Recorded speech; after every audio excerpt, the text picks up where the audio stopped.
بسم اللہ الرحمن الرحیم۔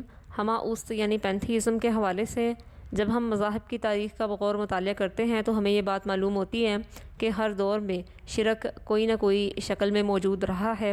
کبھی حضرت عیسیٰ علیہ السلام کو خدا تسلیم کیا گیا، کسی مذہب کے ماننے والوں نے 2 خداؤں پر ایمان رکھا یعنی اہرمن اور یزداں، کوئی 3 خداؤں کو قائل ہوا، اور کبھی پوری کائنات کو ہی گویا خدا کا درجہ دے دیا گیا۔ کسی نے اجرام فلکی کو خدا سمجھ کر قدرت کے مظاہر کی پرستش کی۔ بدقسمتی سے شرک کے اس سمندر میں پاکستان میں بھی جو عقیدہ سب سے زیادہ رائج ہوا وہ ہماؤست یعنی پینتھیزم کا ہے، جس کی بنیادی تعلیمات یہ ہیں کہ ہر چیز خدا کا ایک جزو ہے، خدا کا ایک حصہ ہے۔ البتہ پینتھیزم کا یہ عقیدہ اپنی اصل ماخذ کے اعتبار سے ہندو مذہب کی تعلیمات ہی ہے، یہ ہمارے اسلام مذہب کی تعلیمات نہیں ہیں، لیکن بدقسمتی سے یہ ہمارے ہاں مسلمانوں میں اس قدر عام رواج پا گیا ہے کہ گویا کہ عام مسلمان جو صحیح عقیدے کا علم نہیں بھی رکھتا وہ اس عقیدے کا قائل ہے، کیونکہ ہماری اخروی نجات کے لیے عقیدہ توحید ایک لازمی شرط ہے۔ لیکن جو حضرات اس پینتھیزم کے عقیدے پر یقین رکھتے ہیں، لہٰذا ان کے لیے لازم ہے کہ وہ اس شرکیہ عقیدے سے آگاہی حاصل کریں۔ پینتھیزم 2 الفاظ کا مجموعہ ہے، پین اور تھیزم۔ پین سے مراد یہ ہے آل، ایوری تھنگ، اور تھیزم کا ورڈ یوز کیا جاتا ہے گوڈ کے لیے، ڈیٹی کے لیے یعنی خدا کے لیے استعمال کیا جاتا ہے۔ فارسی زبان میں جو اصطلاح معروف ہے پینتھیزم کے لیے وہ ہماؤست ہے۔ ہماؤست 2 الفاظ کا مرکب ہے، ہما کہتے ہیں سب اور اوست وہ ہے، یعنی سب کچھ وہی ہے۔ اس اصطلاح سے مراد یہ ہے کہ سب کچھ خدا ہی ہے، یعنی اس کائنات میں جو کچھ بھی نظر آ رہا ہے یہ سب کچھ خدا ہی ہے۔ یہ تھی پینتھیزم اصطلاح کا بنیادی مفہوم۔ اس فلسفے کی بنیادی تعلیم یہ ہے کہ ایوری تھنگ از گوڈ اور everything within this universe is a part of God. اس باطل عقیدے یعنی ہر چیز خدا ہے یا ہر چیز خدا کا ایک حصہ ہے، اس عقیدے کے رد کے لیے قرآن مجید میں بے شمار دلائل موجود ہیں، اور یہ کہ ہر چیز کو خدا مانا گیا ہے یہ محض ہندو مذہب کی تعلیمات ہیں۔ ہمیں اس کے آثار ہندو مذہب کی کتابوں میں ملتے ہیں۔ نور من نور اللہ کے حوالے سے کہ بعض حضرات یہ عقیدہ رکھتے ہیں کہ نبی کریم صلی اللہ علیہ وسلم اللہ تعالیٰ کا ایک نور ہیں، اللہ تعالیٰ کے ہی نور سے نور ہیں، یہ بھی پینتھیزم کی ہی ایک شکل ہے کہ جس میں صرف اور صرف نبی کریم صلی اللہ علیہ وسلم کی ہی طرف نسبت کی گئی ہے اللہ کے نور کی۔ ذیل میں جو پینتھیزم کا ایک بنیادی تھیم پیش کیا گیا ہے یہ محض ہندو مذہب کی تعلیمات سے ماخذ ہے۔ قابل غور امر یہ ہے کہ قرآن مجید کی تعلیمات اس عقیدے کے سراسر خلاف ہیں، اور اس عقیدے پر علماء کے بے شمار فتاوی موجود ہیں کہ یہ ایک عظیم ترین شکل میں ہی شرک نمایاں ہوا ہے۔ قابل غور امر یہ ہے کہ اس عقیدے کے آثار ہندو مذہب کی تعلیمات میں پائے جاتے ہیں۔ البتہ فلسفیوں کے ہاں اس فلسفے کو پیش کرنے کی ضرورت کیوں محسوس ہوئی؟ اولاً یہ کہ سوچا گیا کہ ہر چیز کو تخلیق کرنے کے لیے مادے کی ضرورت ہے، مادے کے بغیر تو کسی بھی چیز کو تخلیق نہیں کیا جا سکتا، کیونکہ اگر ہم اپنے ارد گرد پوری کائنات پر غور و فکر کرتے ہیں تو اس کا وجود ایک مادی وجود ہے، مادہ یا توانائی کہہ سکتے ہیں اسے ہم، لہٰذا مادے کی ضرورت ہے تخلیق کے لیے، مادے کے بغیر تخلیق ممکن نہیں ہے۔ مثال کے طور پر اگر ایک بڑھئی کو کرسی بنانی ہے تو اس کے لیے اسے مادہ درکار ہے، مادے کے بغیر تو وہ کرسی نہیں بنا سکتا۔ اسی سوچ کے پیش نظر فلسفیوں نے ایک خود ساختہ نظریہ قائم کیا کہ گویا ہر چیز خدا تعالیٰ ہی کی ذات کا ایک جزو ہے، یعنی خالق نے ہی کائنات کی صورت اختیار کر لی ہے، یہ کائنات خدا کا ایک جزو ہے، خدا کا ایک حصہ ہے، ہر چیز بذات خود خدا ہی ہے۔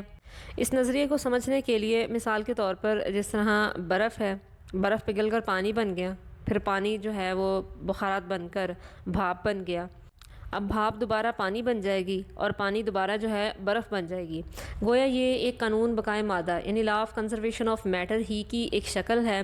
فلسفیوں نے محض اسے اپنی سوچ پر ہی متحمل کرتے ہوئے اس نظریے کو تشکیل دیا ہے۔ کسی بھی فلسفی یا صوفی کے پیش کردہ نظریے کو اولاً ایک میزان پر پرکھا جاتا ہے کہ آیا وہ عقیدے کے اعتبار سے درست ہے یا نہیں، اور ہمارے ہاں واحد میزان قرآن کریم اور احادیث رسول صلی اللہ علیہ وسلم ہے۔ فلسفیوں کے اس خود ساختہ شرکیہ تصور کو قرآن کی میزان پر اگر پرکھا جائے گا تو قرآن میں بہت سے نصوص ہیں جو اس نظریے کے خلاف ہیں۔ اولاً یہ کہ یہ محض ہندو مذہب کی تعلیمات ہیں۔ اس نظریے کے آثار ہندو مذہب کی کتابوں میں موجود ہیں۔ شرک کے حوالے سے اگر دیکھا جائے تو تاریخ میں جتنے بھی اقسام کے شرک پیدا ہوئے ہیں، یہ گویا کہ شرک کی بدترین شکل ہے کہ ہر چیز کو ہی خدا کا حصہ قرار دیا، ہر چیز کو ہی خدا قرار دینا۔ ہندو مذہبی کتابوں کے وہ حوالے جن میں ہمیں ہماؤست کے شواہد ملتے ہیں۔ ہندو مذہبی کتاب مہا بھارت انوشاسنا پروا نمبر 254 میں لکھا ہے کہ وہ کائنات کی ہر شے میں ہے، ہر جگہ موجود ہے۔ اتھروید کانڈ نمبر 13 انواک نمبر 4 منتر نمبر 20 میں لکھا ہے کہ وہ ہر جگہ حاضر و ناظر اور موجود ہے۔ بھگوت گیتا باب نمبر 15 اشلوک نمبر 17 میں ہے، وہ تمام کائنات میں ہر جگہ موجود ہے۔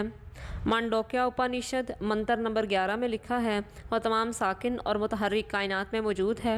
ذیل میں ہندو مذہب کی کتابوں کے حوالے وہ پیش کیے گئے ہیں کہ جن میں ہماؤست کے آثار پائے جاتے ہیں۔ یہاں قابل غور امر بات یہ ہے کہ ہماؤست کی تعلیمات کے آثار مکمل طور پر ہندو مذہب کی کتابوں میں پائے جاتے ہیں۔ ہندو مذہب کی کتابوں کے حوالے کسی بھی مسلمان کے لیے حجت نہیں ہے کہ وہ ان کے اوپر اپنے عقائد کو قائم کریں۔ ہمارے لیے عقیدے کا واحد سورس قرآن مجید ہے کہ جو قرآن مجید کے نصوص سے عقائد ثابت ہیں، ہم صرف انہی پر ایمان رکھ سکتے ہیں۔ ہندو مذہبی کتابوں میں کیونکہ ہماؤست کا ایک نظریہ پایا جاتا ہے، ہر چیز کو ہی خدا مانا جاتا ہے کہ ہر چیز خدا کا ایک جزو ہے، اسی لیے وہ ہر چیز کی پرستش کو جائز قرار دیتے ہیں۔ وہ ہر چیز میں خدا کے وجود کے قائل ہیں، اس لیے اس کی پرستش کرتے ہیں۔ ہمارے اسلام مذہب میں صرف اور صرف اللہ تعالیٰ ہی کی ذات ہے جو الوہیت کے منصب پر فائز ہیں۔ ذیل میں ہندو مذہب کی تعلیمات میں یہ بتایا گیا کہ خدا کی ذات پوری کائنات میں سمائی ہوئی ہے، پوری کائنات میں موجود ہے۔ اب آیا اسے قرآن کی روشنی میں ہماؤست کے بارے میں کیا رہنمائی ملتی ہے؟ اس کے لیے سب سے اولاً یہ کہ اللہ تعالیٰ کی ذات کے حوالے سے اگر بات کی جائے تو اس کائنات کا ایک الگ وجود ہے، خدا تعالیٰ کی ہستی کا ایک الگ وجود ہے۔ یعنی اللہ تعالیٰ کی ذات اس کائنات میں سمائی ہوئی نہیں ہے، بلکہ اللہ تعالیٰ کی ذات عرش پر مستوی ہے۔ سورۃ الاعراف آیت نمبر 54 میں لکھا ہے، ان ربکم اللہ الذی خلق السماوات والارض فی 6 ایام ثم استوی علی العرش۔ کچھ شک نہیں کہ تمہارا پروردگار خدا ہے جس نے آسمانوں اور زمین کو 6 دن میں پیدا کیا، پھر عرش پر جا ٹھہرا۔ یعنی قرآن مجید میں یہ تعلیمات نہیں ہیں۔ الرحمن علی العرش استوی سورہ طٰہٰ آیت نمبر 5، یعنی خدائے رحمان جس نے عرش پر قرار پکڑا۔ اللہ الذی رفع السماوات بغیر عمد ترونہا ثم استوی علی العرش سورۃ الرعد آیت نمبر 2۔ خدا وہی تو ہے جس نے ستونوں کے بغیر آسمانوں جیسا کہ تم دیکھتے ہو اونچے بنائے، پھر عرش پر جا ٹھہرا۔ رفیع الدرجات ذو العرش یلقی الروح من امرہ علی من یشاء من عبادہ لینذر قوم الطلاق سورۃ الغافر آیت نمبر 15 میں ہے۔ بلند درجوں والا عرش کا مالک وہ اپنے بندوں میں سے جس پر چاہتا ہے وہی نازل فرماتا ہے تاکہ وہ ملاقات کے دن سے ڈرائے۔ ذیل میں قرآن مجید کی تعلیمات کے وہ حوالے پیش کیے گئے جن سے واضح طور پر یہ ثابت ہوتا ہے کہ اللہ تعالیٰ کی ذات عرش پر مستوی ہے۔ اللہ تعالیٰ کی ذات اس کائنات سے ایک الگ وجود رکھتی ہے، یعنی اللہ تعالیٰ کی ذات اس کائنات میں سمائی ہوئی نہیں ہے۔ صرف اور صرف ہندو مذہب کی تعلیمات میں ہی یہ شواہد پائے گئے کہ پوری کائنات میں موجود ہیں۔ اس کے برعکس قرآن کریم کی تعلیمات میں سے واضح ہے کہ اللہ تعالیٰ کی ذات عرش پر مستوی ہے۔ ہماؤست کے رد کے حوالے سے، کیونکہ ہماؤست کا بنیادی تھیم یہ تھا کہ ہر چیز خدا کا ایک حصہ ہے، اس کے برعکس جو قرآن مجید کی تعلیمات ہیں وہ یہ کہتی ہیں کہ ہر چیز خدا کا حصہ نہیں ہے بلکہ خدا کی ایک مخلوق ہے۔ خدا نے اسے اپنے صرف امر کن سے ہی تخلیق کیا ہے۔ Everything is not part of God. اس کے لیے اولاً قرآن مجید کی آیات واضح طور پر موجود ہیں کہ اللہ تعالیٰ کی ذات عرش پر مستوی ہے، وہ کائنات میں موجود نہیں ہے، جیسا کہ ہندو مذہب کی تعلیمات میں یہ آثار پائے گئے کہ وہ کائنات میں پوری کائنات میں سمایا ہوا ہے۔ ہماؤست کے رد کے حوالے سے سورۃ الاخلاص آیت نمبر 2 میں ہے، اللہ الصمد اللہ دا ایٹرنل ایبسلیوٹ. ایٹرنل کہتے ہیں اس ہستی کو جو ایور لاسٹنگ ہے، جس کا وجود ہمیشہ ہمیش کے لیے ہے، جو ازل سے ابد تک ہے. اللہ تعالیٰ کی ذات قائم بالذات ہے، وہ ازل سے ابد تک ہے. ازل اسے کہتے ہیں جس کی کوئی ابتدا نہیں ہے، اور ابد اسے کہتے ہیں جس کی کوئی انتہا نہیں ہے. جب کچھ نہیں تھا تو صرف اور صرف خدا تعالیٰ کی ذات تھی، یعنی ازل سے صرف اور صرف اللہ تعالیٰ کی ذات ہے. مخلوقات تو ایگزسٹ نہیں کرتی. اسی طرح ابد تک صرف اور صرف خدا تعالیٰ ہی کی ذات قائم رہے گی. اب اگر ہمہ اوست کے اس فلسفے کو لیا جائے جو یہ کہتا ہے کہ ہر چیز خدا کا ایک جزو ہے، تو جب ہم کہتے ہیں کہ خدا تعالیٰ کی ذات ازل سے ابد تک ہے، اور ہمہ اوست کے قائلین یہ دعویٰ کرتے ہیں کہ ہر چیز خدا کا ایک جزو ہے، تو پھر اس جزو کو بھی ازل سے ابد تک ہونا چاہیے. یہ لازمی اور منطقی نتیجہ ہے، کیونکہ کل اور جز کی تو ایک ہی خصوصیت ہوگی، دو خصوصیتیں نہیں ہو سکتی. یعنی مخلوقات کو اگر یہ کہا جاتا ہے کہ وہ خدا کا ایک حصہ ہیں، تو پھر انہیں بھی لازمی طور پر ازل سے ہونا چاہیے. ہم جانتے ہیں مخلوقات ازل سے نہیں ہیں، بلکہ مخلوقات کو پیدا کیا گیا ہے، اور جب بھی کوئی چیز پیدا ہوتی ہے، تخلیق ہوتی ہے، وہ تو کسی بھی صورت میں ازل میں نہیں ہو سکتی. ازل میں صرف وہی ہستی ہو سکتی ہے جو غیر تخلیقی ہے. اور اسی طرح مخلوقات ابد تک قائم رہنے والی نہیں ہیں، بلکہ اللہ تعالیٰ کے فیصلے سے فنا ہو جائیں گی، ان کا وجود مکمل طور پہ ختم ہو جائے گا. اللہ تعالیٰ کی ہستی یعنی خالق کی ہستی لافانی ہے، وہ کبھی بھی فنا نہیں ہوگی. جبکہ اگر ہم اس فلسفے کو لیتے ہیں تو جتنی بھی یہ کائنات ہے، اللہ تعالیٰ کے حکم سے، اللہ تعالیٰ کے امر سے یہ فنا ہوگی، یعنی بالکل اور مکمل طور پر معدوم ہو جائے گی. جس مخلوق کو بھی اللہ تعالیٰ نے فنا کرنے کا فیصلہ رکھا ہے، اور جس مخلوق کو بھی اللہ تعالیٰ نے ابد الآباد تک رکھنا ہے، تو وہ محض اللہ تعالیٰ کے ارادے کے تحت ابد الآباد تک ہے. وہ اپنی ذات سے ابد الآباد تک نہیں ہے، کیونکہ اللہ تعالیٰ نے اس کو پیدا ہی وہ ابد الآباد تک محض اللہ تعالیٰ کی حکمت اور فیصلے کے تحت ہے. ہمہ اوست کے رد کے حوالے سے ایک تیسری دلیل سورۃ الاخلاص آیت نمبر 3 میں ہے، لم یلد ولم یولد، یعنی خالق کی ہستی، یعنی اللہ تعالیٰ کو نہ تو کسی نے پیدا کیا ہے، نہ وہ کسی کی اولاد ہے. جب اسے کسی نے پیدا نہیں کیا، یعنی اس کے نہ کوئی ماں باپ ہیں، تو وہ ایک غیر تخلیقی انکریٹڈ ہستی ہے، اسے کسی نے پیدا نہیں کیا. اس کے برعکس جب ہم مخلوقات کو دیکھتے ہیں تو مخلوقات کو اللہ تعالیٰ نے تخلیق کیا ہے، یعنی پہلے مخلوقات موجود نہیں تھیں. جب اللہ تعالیٰ نے انہیں تخلیق کیا تب ان کے وقت اور ان کے زمان و مکان کی ابتدا ہو گئی. یعنی جب انہیں تخلیق کیا گیا اسی وقت سے ان کی وقت کی ابتدا ہو گئی، اور ساتھ میں ہی اسپیس کا ایلیمنٹ بھی موجود آ گیا. اس کے برعکس جب اللہ تعالیٰ کی ہستی پر اگر ہم غور کرتے ہیں تو وہ ایک غیر تخلیقی ہے، انکریٹڈ ہے. انکریٹڈ ہستی وہ ہوتی ہے جس کے ساتھ ٹائم اور اسپیس کا ایلیمنٹ ایگزسٹ نہیں کرتا. یعنی اللہ تعالیٰ کی ذات، جو اللہ تعالیٰ کا وجود ہے، وہ اسپیس میں ایگزسٹ نہیں کرتا، وہ ٹائم کے ساتھ ایگزسٹ نہیں کرتا، بلکہ ٹائم اور اسپیس کا ایلیمنٹ صرف اور صرف مخلوقات کے ساتھ ہی پایا جاتا ہے. اگر کوئی شخص یہ کہتا ہے کہ مخلوقات خالق کا ایک جزو ہے، خالق کا ایک حصہ ہے، تو پھر مخلوقات کو بھی زمان و مکان سے منزہ ہونا چاہیے. مخلوقات کے ساتھ بھی ٹائم اور اسپیس کا ایلیمنٹ ایگزسٹ نہیں کرنا چاہیے، کیونکہ خالق کی ہستی کے ساتھ ٹائم اور اسپیس کا ایلیمنٹ ایگزسٹ نہیں کرتا. گویا یہ فلسفہ ایک باطل فلسفہ ہے. ماہیت وجود کے حوالے سے اگر ہم غور کریں تو مخلوقات، اس کائنات پر غور کرنے سے معلوم ہوتا ہے کہ یہ کائنات مادے اور توانائی سے مل کر بنی ہوئی ہے. اس کے برعکس جو اللہ تعالیٰ کی ہستی ہے وہ ما فوق الادراک ہے. اس ہستی کا ادراک ہم اپنی عقل اور اپنے فہم سے نہیں کر سکتے، نہ اس ہستی کے بارے میں کوئی اندازہ مقرر کیا جا سکتا ہے، کیونکہ وہ ایک لامحدود ہستی ہے. قرآن مجید اور احادیث میں ہمیں اللہ تعالیٰ کے بارے میں جو معلومات مہیا ہیں، صرف انہی کے اوپر اکتفا کرنا، انہی پر ایمان لانا اور انہیں بغیر کسی کیفیت کے بیان کرنا، یہ ہمارے ایمان کا ایک لازمی جزو ہے. اس کے علاوہ اللہ تعالیٰ کے بارے میں ہم کسی قسم کا بھی کوئی تصور، ذہنی تصور بھی قائم نہیں کر سکتے. اگر کوئی شخص اللہ تعالیٰ کے بارے میں کوئی ذہنی تصور قائم کرے گا، گویا کہ وہ اپنے ذہن میں ایک بت کو تراش لیتا ہے. وہ خدا تعالیٰ کی ہستی نہیں ہوتی، کیونکہ خدا تعالیٰ کی ہستی ما فوق الادراک ہے، وہ ہماری عقل و فہم میں بالکل بھی نہیں آ سکتی. اسی طرح خالق کی ہستی جہت اور تجسیم سے منزہ ہے، یعنی اللہ تعالیٰ کی ذات جہت اور تجسیم سے پاک ہے. اس کے برعکس مخلوقات جہت اور تجسیم یہ دونوں ایلیمنٹ مخلوقات میں پائے جاتے ہیں، یعنی ڈائریکشنز بھی ہوتی ہیں اور تجسیم بھی ہے۔ ان پورے دلائل کا ایک مختصر خلاصہ یہ کہ جو حضرات ہماؤست یعنی پینتھیزم کے قائل ہیں کہ ہر چیز خدا کا ایک جزو ہے، تو ذیل میں جو دلائل پیش کیے گئے ہیں قرآن مجید کے نصوص کے استوا علی العرش کا عقیدہ کہ اس کائنات کا ایک الگ وجود ہے، خدا تعالیٰ کی ذات کا ایک الگ وجود ہے، اور خدا تعالیٰ کی ذات عرش پر ہی مستوی ہے، اور سورۃ الاخلاص کے حوالے سے جو دلائل پیش کیے گئے ہیں ان کی روشنی میں یہ واضح ہوتا ہے کہ خالق اور مخلوق دونوں کا ایک الگ وجود ہے، مخلوق خالق کا کوئی جزو نہیں ہے۔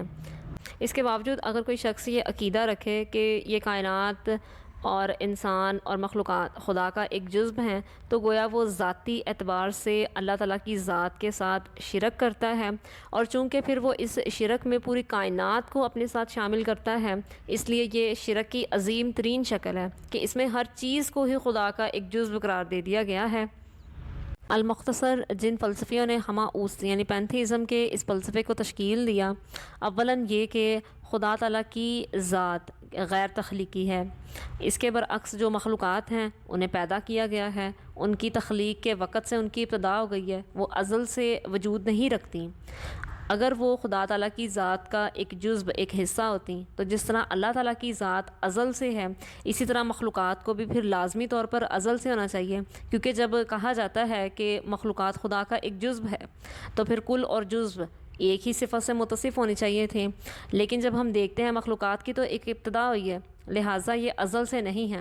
قرآن مجید میں سورہ زخرف آیت نمبر 15 میں ہے وَجَعَلُوا لَهُ مِنْ عِبَادِهِ جُزْءًا إِنَّ الْإِنسَانَ لَكَفُورٌ مُبِينٌ۔ یہ سب کچھ جانتے اور مانتے ہوئے بھی ان لوگوں نے اس کے بندوں میں سے بعض کو اس کا جز بنا ڈالا۔ حقیقت یہ ہے کہ انسان کھلا احسان فراموش ہے، یعنی اللہ تعالیٰ کے بندوں میں سے ہی اس کو ایک جزو بنا ڈالا۔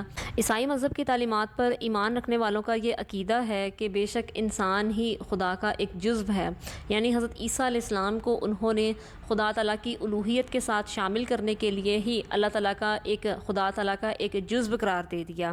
یہ اس کی طرف اشارہ ہے۔ قرآن مجید کی اس آیت میں عیسائیت کے اس عقیدے کی طرف اشارہ ہے کہ جس بارے میں وہ حضرت عیسیٰ علیہ السلام کے بارے میں یہ عقیدہ رکھتے ہیں کہ وہ معاذ اللہ خدا تعالیٰ کی ذات کا ایک حصہ ہیں، خدا تعالیٰ ہی کی ذات کا ایک جزو ہیں، کیونکہ وہ تین خداؤں کے قائل ہیں، اور تین کا ایک، ایک کا تین، یعنی توحید فی التثلیث اور تثلیث فی التوحید کے وہ قائل ہیں، لہٰذا وہ حضرت عیسیٰ علیہ السلام کو اللہ تعالیٰ کا ایک جزو قرار دیتے ہیں۔ سورۃ الرحمن آیت نمبر 26 اور 27 میں ہے کل من علیہا فان ویبقى وجہ ربک ذو الجلال والاکرام۔ جو مخلوق زمین پر ہے سب کو فنا ہونا ہے، اور تیرے پروردگار ہی کی ذات ببرکات جو صاحب جلال و عظمت والی ہے باقی رہے گی، یعنی ہر مخلوق کو فنا ہونا ہے۔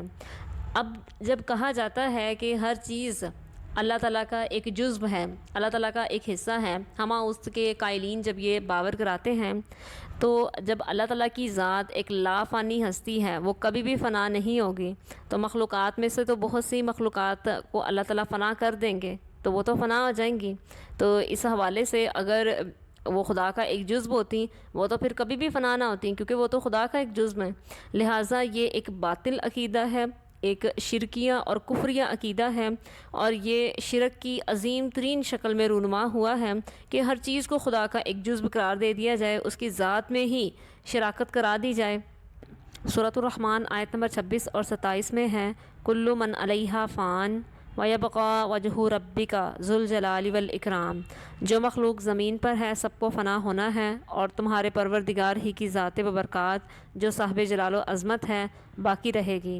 یعنی عقیدہ ہماؤست کے قائلین جو یہ باور کراتے ہیں کہ ہر چیز خدا تعالیٰ کی ذات کا ایک جزو ہے، ایک حصہ ہے، تو جب اللہ تعالیٰ کی ذات لا فانی ہے، وہ فنا نہیں ہوگی، وہ باقی رہے گی، اور مخلوقات میں سے جس کو اللہ تعالیٰ چاہیں گے اپنی مشیت کے تحت فنا کر دیں گے، اور جس کو چاہیں گے اپنی مشیت کے تحت باقی رکھیں گے۔ لیکن یہ ہے کہ مخلوقات میں فنا ہونے کی صفت سے متصف ہیں، کوئی بھی مخلوق اپنی ذات سے قائم نہیں ہے، بلکہ اللہ تعالیٰ کے ارادے اور مشیت کے تحت ہی وہ وجود میں آئی ہے، اور اللہ تعالیٰ کی مشیت اور ارادے امر کن سے وہ فنا بھی ہو سکتی ہے۔ لہٰذا یہاں جو ایک اہم سوال پیدا ہوتا ہے کہ چونکہ مخلوقات میں جس طرح جنت ہے، جہنم ہے، انسان ہے، جنات ہیں، انہیں تو ابد الآباد تک رکھا جائے گا، انہیں فنا نہیں کیا جائے گا، آیا یہ اپنی ذات سے فنا ہونے کی صلاحیت سے متصف ہیں یا نہیں؟ لہٰذا اس کا جواب یہی ہے کہ تمام مخلوقات، چاہے وہ انسان ہیں، جنات ہیں یا ابد الآباد تک رہنے والی، ان میں فنا ہونے کی صلاحیت ہے، فنا ہونے کی صفت ہے، لیکن وہ اللہ تعالیٰ کے ارادے کے تحت قائم رہیں گی، اللہ تعالیٰ کی مشیت کے تحت قائم رہیں گی، ورنہ ابد الآباد تک قائم رہنے والی، اپنی ذات سے قائم رہنے والی صرف اور صرف اللہ تعالیٰ کی ہستی ہے، باقی تمام مخلوقات فنا کی صفت سے متصف ہیں۔ اسی نقطۂ نظر کے پیش نظر ہمہ اوست کے قائلین جب یہ کہتے ہیں کہ ہر چیز خدا کا ایک جزو ہے، تو جب خدا تعالیٰ کی ذات لافانی ہے تو پھر تمام مخلوقات کو بھی ایک لازمی اور منطقی نتیجہ ہے کہ لافانی ہونا چاہیے، لیکن مخلوقات تو فنا ہو گئیں، تو یہ اس بات کی ایک دلیل ہے کہ مخلوقات خدا کا ایک جزو نہیں ہیں، خدا کا حصہ نہیں ہے، بلکہ وہ اللہ تعالیٰ نے اپنے ایک قدرت سے انہیں پیدا کیا ہے، اللہ تعالیٰ نے مخلوقات کو پیدا کیا ہے اپنے امر کن سے۔ اللہ سبحانہ و تعالیٰ has created us from nothing. اللہ تعالیٰ نے ہمیں اپنی مشیت، اپنے امر کن سے بغیر کسی چیز کے پیدا کیا ہے۔ اگر اللہ تعالیٰ چاہیں تو اپنے امر کن سے مکمل طور پر فنا کر دیں۔ صحیح اسلامی عقیدے کے ماخذ محض قرآن مجید اور احادیث رسول صلی اللہ علیہ وسلم ہیں۔ ہم اپنے عقیدے کے ماخذ کے لیے کسی دوسرے مذہب کی تعلیمات کو بنیاد نہیں بنا سکتے، اگرچہ وہ کوئی آسمانی مذہب ہی کیوں نہ ہو، کیونکہ ان کی تعلیمات میں تحریف ہو چکی ہے، ان کی تعلیمات اصل حالت میں محفوظ نہیں ہیں۔ لہٰذا ہم اپنے عقیدے اور شریعت کے لیے محض مسلمانوں کو قرآن مجید اور سنت رسول صلی اللہ علیہ وسلم کی طرف رجوع کرنا چاہیے۔ سورہ آل عمران آیت نمبر 19 میں ہے، ان الدین عند اللہ الاسلام، بے شک اللہ کے نزدیک دین صرف اسلام ہے۔ لہٰذا اپنے عقائد، اپنے دین کے ماخذ کے لیے صرف اور صرف اسلام مذہب کی تعلیمات کی پیروی اختیار کی جائے، کسی دوسرے مذہب کی تعلیمات کو اپنے عقائد کے ماخذ کے لیے بنیاد نہ بنایا جائے۔ سورہ آل عمران آیت نمبر 85 میں لکھا ہے، وَمَن يَبْتَغِ غَيْرَ الْإِسْلَامِ دِينًا فَلَن يُقْبَلَ مِنْهُ وَهُوَ فِي الْآخِرَةِ مِنَ الْخَاسِرِينَ، اور جو اسلام کے سوا کوئی دین چاہے گا تو وہ ہرگز اس سے قبول نہ کیا جائے گا، اور وہ آخرت میں خسارہ پانے والوں میں سے شمار ہوگا۔ قرآن مجید کی یہ آیات اس بات کی واضح دلیل ہیں کہ اسلام کے علاوہ کسی دوسرے دین اور مذہب کی تعلیمات عند اللہ غیر مقبول ہیں۔